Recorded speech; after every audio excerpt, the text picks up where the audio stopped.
Salut les amis. Parfois dans la vie, il faut être humble. Du moins, il faut toujours être humble.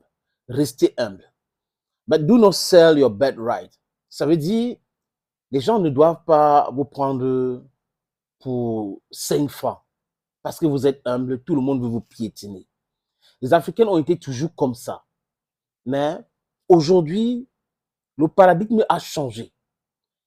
On a constaté que l'Occident prenait les Africains pour des vauriens, pour des gens qui ne peuvent pas réfléchir, pour des gens qui doivent toujours rester dans leur jeu, rester contrôlés par l'Occident. Et malheureusement pour eux, ils n'ont pas compris qu'il y a ce qu'on appelle l'évolution. Les mentalités changent, les générations changent, des gens changent parce qu'il peut y avoir des facteurs externes ou internes. Mais en ce qui concerne l'Afrique, ce sont des facteurs internes qui poussent les jeunes Africains aujourd'hui de dire non à l'impérialisme. Cet impérialisme nous a maintenus dans la souffrance, dans la galère, dans le sous-développement depuis longtemps. Air France, comme c'est mon sujet, a pensé à un moment donné que, oui, comme la France a colonisé beaucoup de pays en Afrique, cette société pouvait décider de ce qu'elle veut, suspendre les vols, augmenter les prix, et personne ne va contester. Malheureusement pour Air France, ceux qui dirigent Air France, qu'on avait déchiré les habits, vous vous rappelez de cette image il y a quelques années, du directoire, n'ont pas compris qu'il y a d'autres compagnies aériennes et que même les Africains ont leurs compagnies aériennes et que les Africains n'ont pas obligé de prendre Air France pour aller quelque part. C'est fini. Cette chose-là, c'est ancien. Air France suspend ses vols au Mali, suspend ses vols au Burkina Faso, suspend ses vols au Niger. Malheureusement pour Air France, ce pays aussi ont interdit le survol de leur territoire pour Air France. Ça fait quoi les amis aujourd'hui? Les prix flambent parce que Air France doit contourner, éviter ce pays-là. Et là, c'est le kérosène qui augmente. Et les billets d'avion. Donc Air France devient de plus en plus hyper cher. Et Air France perd les parts de marché. Au Niger, par exemple, c'est Royal Air Maroc qui a pignon sur rue ou qui a pris les parts de marché d'Air France. Air France donc revient supplier les Maliens pour commencer à travailler travailler là-bas. Mais les Maliens disent non. Air France se met à genoux. Je n'ai pas quand il dit supplier, pas les reprises de vols Air France au Mali. Cette fois-ci, c'est le Burkina Faso. Vous savez que le Burkina Faso avec Ibrahim Traoré, l'homme fort, et tout le gouvernement burkinabé, ce sont des hommes et des femmes forts. Oui, les amis, c'est comme ça.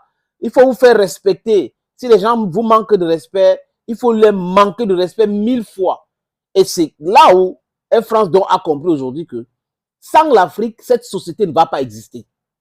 Air France ne va pas exister. Air France existe parce que ils font les affaires en Afrique, c'est tout.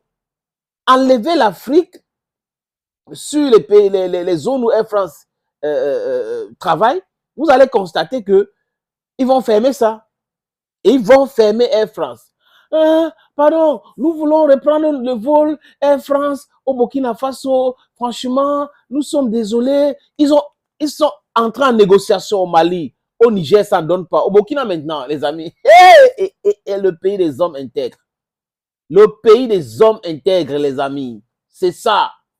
Le directeur de l'Agence nationale de l'aviation du Burkina Faso, le docteur Issente Thomas Compaoré, a dit clairement, voilà, si vous voulez reprendre vos vols, VOLS, les amis, bon, il faut savoir qu'ils font aussi l'autre. La seule chose à faire, demandez à Colonna, Catherine Colonna, de déclasser le Burkina Faso de la zone rouge. C'est la seule condition pour qu'on puisse accepter que vous repreniez vos vols à destination de Burkina Faso. Le ministère des Affaires étrangères français et de l'Europe avait décidé que le Burkina Faso était une zone rouge. Et comme c'est rouge, Air France vont faire quoi là-bas? Comme le Mali est rouge, Air France supplie maintenant pour arriver au Mali. Pourquoi? Comme c'est rouge, le Niger, pourquoi?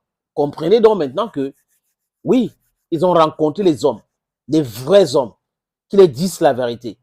Colonna, C'est ce que les Burkinabés disent aujourd'hui. Si Air France veut reprendre ses vols, colonois, ou c'est colona, ou colonial, colonisation, non, désolé, c'est Catherine Colonna, doit déclasser le Burkina Faso. Enlever Burkina Faso dans votre zone rouge. Un point, c'est tout. Mais nos amis burkinabés doivent être intransigeants. Vous avez vu comment ils ont refusé de renouveler les cartes de séjour pour les étudiants burkinabés, maliens et nigériens. Ils sont en train d'aller fréquenter en Russie maintenant.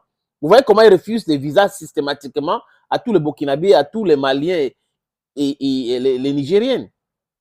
Il faut être intransigeant avec ces gens-là. We need to be hard on them. You know, they are hard on us. So we need to practice reciprocity. That is diplomacy. La réciprocité. Yes, we need to do that. You understand? Pas de la France a fait ceci, la France a fait ceci. Si vous ne nous respectez pas, ne comptez pas pour nous, sur nous, je voulais dire. Ne comptez pas sur nous, les Africains, de vous respecter. Le respect est réciproque.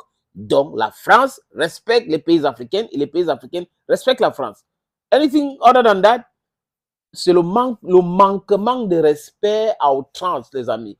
Thank you for watching this video on this platform. I'm so very, very happy. We should be happy and then we should continue to fight. We should continue to fight.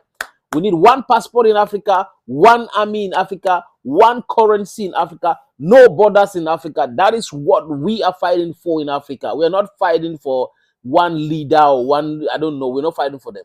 Thank you, friends, for watching. Stay blessed and bye-bye for now.